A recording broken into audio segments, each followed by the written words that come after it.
Hingga hari penutupan pendaftaran Bacalek, KIP Aceh Barat menerima 20 partai politik yang mendaftarkan bacaleknya dari 24 jumlah parpol yang ada. Dari jumlah parpol yang ada, untuk 2 partai tidak memenuhi syarat saat mendaftar. Komisi Independen Pemilihan atau KIP Aceh Barat menerima 20 parpol yang mendaftarkan bacaleknya untuk ikut maju dalam pemilu 2024 mendatang. Sementara 2 parpol dinyatakan tidak memenuhi persyaratan saat melakukan pendaftaran dan 2 parpol lainnya tidak mendaftarkan diri di KIP Aceh Barat. Komisioner KIP Aceh Barat, Sabki Mustafa Habli mengatakan, tahapan selanjutnya pihak KIP akan melakukan verifikasi terhadap berkas bacalek. Proses tersebut dilakukan sejak 15 Mei hingga 23 Juli mendatang.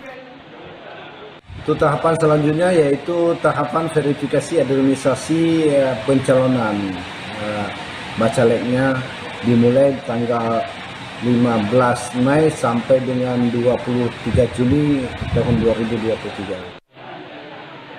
Keempat partai politik yang tidak ikut dalam tahapan pendaftaran bacalek, 2 partai politik nasional dan 2 partai politik lokal. Saat ini, KIP setempat sedang melakukan rekapitulasi jumlah bacalek yang ikut didaftarkan. Dari Melabu, Aceh Barat, Azhar, TVRI Aceh melaporkan.